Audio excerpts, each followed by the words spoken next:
Hello friends, ಎಲ್ಲರಿಗೂ ನಮ್ಮ ಅಮ್ಮನ ಅಡುಗೆಗೆ ಸ್ವಾಗತ. ಯಾರೆಲ್ಲ ನಮ್ಮ ಚಾನೆಲ್ನ ಸಬ್ಸ್ಕ್ರೈಬ್ ಮಾಡ್ಕೊಂಡಿದ್ದೀರಿ ಎಲ್ಲರಿಗೂ ಧನ್ಯವಾದಗಳು. ಹಾಗೆಯೇ ಯಾರೇನೋ ಸಬ್ಸ್ಕ್ರೈಬ್ ಮಾಡ್ದಿರಾ ನೋಡ್ತಾ ಇದ್ದೀರಾ, ಹಾಗಾದರೆ ನಮ್ಮ ಅಮ್ಮನ ಅಡುಗೆ ಚಾನೆಲ್ನ ಸಬ್ಸ್ಕ್ರೈಬ್ ಮಾಡ್ಕೊಳ್ಳಿ.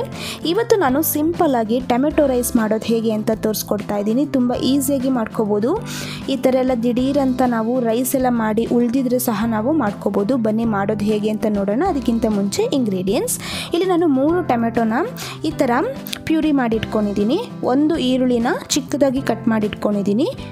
1 ಟೀ ಸ್ಪೂನ್ ಜೀರಿಗೆ, 1.5 ಟೀ ಸ್ಪೂನ್ ಕಡಲೆಬೇಳೆ, 1 ಟೀ ಸ್ಪೂನ್ ಆಗೋಷ್ಟು ಶುಂಠಿ ಬೆಳ್ಳುಳ್ಳಿ paste, 1 tea spoon garam masala, 1.5 tea spoon ಆಗೋಷ್ಟು ಅಚ್ಕಾರದ ಪುಡಿ, 1/4 ಟೀ ಸ್ಪೂನ್ ಆಗೋಷ್ಟು ಅರಿಶಿನ ಪುಡಿ, ಎಣ್ಣೆ 2ರಿಂದ 3 ಟೇಬಲ್ ಸ್ಪೂನ್, ಕೊತ್ತಂಬರಿ ಸೊಪ್ಪು 2 ಟೇಬಲ್ ಸ್ಪೂನ್ ಚಿಕ್ಕದಾಗಿ ಕಟ್ ಮಾಡಿ ಇಟ್ಕೊಂಡಿದ್ದೀನಿ, 1 ಟೇಬಲ್ ಸ್ಪೂನ್ ಆಗೋಷ್ಟು ಕರಿಬೇವು, 1 ಟೇಬಲ್ ಸ್ಪೂನ್ ಆಗೋಷ್ಟು ತುಪ್ಪ. ಇಲ್ಲಿ ನಾನು 250 ಗ್ರಾಮ್ ಆಗೋಷ್ಟು ಅನ್ನ ತೆಗೆದು ಇಟ್ಕೊಂಡಿದ್ದೀನಿ. ರುಚಿಗೆ ತಕ್ಕಷ್ಟು ಉಪ್ಪು. ಮಾಡೋದು ಹೇಗೆ ಅಂತ ನೋಡೋಣ. ಮೊದಲು ಸ್ಟವ್ ಹಚ್ಚಿ ನಾನು ಈ ಥರ ಒಂದು ಕಡಾಯನ್ನು ಇಟ್ಕೊಂಡಿದ್ದೀನಿ.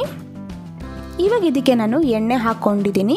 ಎಣ್ಣೆ ಹಾಕಿದ್ಮೇಲೆ ತುಪ್ಪನ ಹಾಕ್ಕೊತಾ ಇದ್ದೀನಿ. ನೀವು ಈ ಟೊಮೆಟೊ ರೈಸ್ಗೆ ತುಪ್ಪನ ಹಾಕ್ಕೊಳ್ಳಿ, ತುಂಬ ಟೇಸ್ಟು ಚೆನ್ನಾಗಿರುತ್ತೆ. ಇವಾಗ ನಾನು ಜೀರಿಗೆನ ಹಾಕ್ಕೊಂಡಿದ್ದೀನಿ, ಹಾಗೆಯೇ ಕಡಲೆಬೇಳೆನ ಹಾಕ್ಕೊತಾ ಇದ್ದೀನಿ. ಎರಡು ಮೊದಲು ನಾವು ಚೆನ್ನಾಗಿ ಫ್ರೈ ಮಾಡ್ಕೋಬೇಕಾಗುತ್ತೆ. ಒಂದು 10 ಸೆಕೆಂಡ್ಸು ಫ್ರೈ ಮಾಡಿಕೊಂಡ್ರೆ ಸಾಕಾಗುತ್ತೆ. ನೋಡಿದ್ರಲ್ಲ, ಇವಾಗ ಈ ರೀತಿ ನಾವು ಫ್ರೈ ಮಾಡ್ಕೋಬೇಕಾಗುತ್ತೆ. 10 ಸೆಕೆಂಡ್ಸ್ ಆದಮೇಲೆ ನಾನು ಈರುಳ್ಳಿನ ಹಾಕ್ಕೊಂಡಿದ್ದೀನಿ, ಹಾಗೆಯೇ ಕರಿಬೇವನ್ನು ಹಾಕ್ಕೊತಾ ಇದ್ದೀನಿ. ಇವಾಗ ಇದನ್ನು ಸಹ ನಾವು ಫ್ರೈ ಮಾಡ್ಕೋಬೇಕಾಗುತ್ತೆ. ಮೀಡಿಯಮ್ ಫ್ಲೇಮಲ್ಲೇ 2 ನಿಮಿಷ ಫ್ರೈ ಮಾಡಿದ್ರೆ ಸಾಕಾಗುತ್ತೆ. ಇವಾಗ ಇದೆಲ್ಲ ಚೆನ್ನಾಗಿ ಫ್ರೈ ಆಗಬೇಕು. ಈರುಳ್ಳಿಯಲ್ಲಿರುವಂಥ ಹಸಿ ವಾಸನೆ ಎಲ್ಲ ಹೋಗಿ ಲೈಟ್ ಕಲರ್ ಚೇಂಜ್ ಆದರೆ ಸಾಕಾಗುತ್ತೆ. ಇವಾಗ ನಾನು ಶುಂಠಿ ಮತ್ತು ಬೆಳ್ಳುಳ್ಳಿ ಪೇಸ್ಟನ್ನು ಹಾಕ್ಕೊಂಡು ಚೆನ್ನಾಗಿ ಫ್ರೈ ಮಾಡ್ಕೊತಾ ಇದ್ದೀನಿ. ಇದರಲ್ಲಿ ಮೇಯ್ನಾಗಿ ನಾವು ಟೊಮೆಟೊನ ಪ್ಯೂರಿ ಮಾಡಿ ಹಾಕ್ಕೊತಾ ಇದ್ದೀರಿ, ಹಾಗೆಯೇ ಶುಂಠಿ ಬೆಳ್ಳುಳ್ಳಿ ಪೇಸ್ಟನ್ನು ಹಾಕ್ತಾ ಇದ್ದೀರಿ. ಟೇಸ್ಟು ತುಂಬಾ ಚೆನ್ನಾಗಿ ಬರುತ್ತೆ. ಇವಾಗ ಇದನ್ನು ನಾವು ಚೆನ್ನಾಗಿ ಫ್ರೈ ಮಾಡ್ಕೊಂಡಿದ್ದೀನಿ. ಇವಾಗ ಇದೆಲ್ಲ ಫ್ರೈ ಮಾಡ್ಕೊಂಡಿದ್ದಾದಮೇಲೆ ನಾನು ಟೊಮೆಟೊ ಪ್ಯೂರಿನ ಹಾಕ್ಕೊಂಡಿದ್ದೀನಿ. ಹಾಕ್ಕೊಂಡು ಚೆನ್ನಾಗಿ ಇದೇ ಥರನೇ ನಾವು ಫ್ರೈ ಮಾಡ್ಕೋಬೇಕಾಗುತ್ತೆ. ನೋಡಿದ್ರಲ್ಲ, ಅದು ಏನು ಕಲರ್ ಇದೆ ಟೊಮೆಟೊ ಕಲರ್ ಫುಲ್ಲು ಚೇಂಜ್ ಆಗಬೇಕು, ಹಾಗೆಯೇ ಸ್ವಲ್ಪ ನೀರಿನಂಶ ಕಡಿಮೆ ಆಗಬೇಕು. ಚೆನ್ನಾಗಿ ನಾವು ಫ್ರೈ ಮಾಡಿದಷ್ಟು ಟೇಸ್ಟು ಚೆನ್ನಾಗಿರುತ್ತೆ. ಇವಾಗ ನೋಡಿದ್ರಲ್ಲ, ನಾನು 2ರಿಂದ 3 ನಿಮಿಷ ಚೆನ್ನಾಗಿ ಇದೇ ಥರನೇ ಅದನ್ನು ಫ್ರೈ ಮಾಡ್ಕೊಂಡಿದ್ದೀನಿ. ಇವಾಗ ಇದೆಲ್ಲ ಫ್ರೈ ಮಾಡ್ಕೊಂಡಿದ್ದಾದಮೇಲೆ ಅರಿಶಿನ ಪುಡಿ ಹಾಕ್ಕೊಂಡಿದ್ದೀನಿ, ಅಚ್ಕಾರದ ಪುಡಿನ ಹಾಕ್ಕೊತಾ ಇದ್ದೀನಿ, ಹಾಗೆಯೇ ಗರಂ ಮಸಾಲಾನ ಹಾಕ್ಕೊಂಡಿದ್ದೀನಿ. ಹಾಗೆಯೇ ಇವಾಗ ನಾನು ಉಪ್ಪನ್ನು ಹಾಕ್ಕೊಂಡು ಚೆನ್ನಾಗಿ ಒಂದು ಸತಿ ನಾನು ಮಿಕ್ಸ್ ಮಾಡ್ಕೊತಾ ಇದ್ದೀನಿ. ಚೆನ್ನಾಗಿದೆಲ್ಲ ಒಂದು ಸತಿ ನಾವು ಹೀಗೇ ಮಿಕ್ಸ್ ಮಾಡಿಕೊಂಡು ಒಂದು 30 ಸೆಕೆಂಡ್ಸ್ ಇದೇ ರೀತಿ ನಾವು ಫ್ರೈ ಮಾಡಿಕೊಂಡ್ರೆ ಸಾಕಾಗುತ್ತೆ. ನೋಡಿ, ಎಣ್ಣೆಲ್ಲ ಲೈಟಾಗಿ ಈ ಥರ ಬಿಡಬೇಕು, ಆವಾಗ ಕರೆಕ್ಟಾಗಿ ಆಗಿದೆ ಅಂತ ಅರ್ಥ. ಇವಾಗ ನಾನು ರೈಸನ್ನು ಹಾಕ್ಕೊತಾ ಇದ್ದೀನಿ. ಈ ಥರ ರೈಸ್ ಹಾಕ್ಕೊಂಡಿದ್ದಾದಮೇಲೆ ಚೆನ್ನಾಗಿ ಒಂದು ಸತಿ ಮಿಕ್ಸ್ ಮಾಡ್ಕೋಬೇಕಾಗುತ್ತೆ. ನೋಡಿದ್ರಲ್ಲ, ಈ ರೀತಿ ಚೆನ್ನಾಗಿ ನಾನು ಮಿಕ್ಸ್ ಮಾಡ್ಕೊತಾ ಇದ್ದೀನಿ.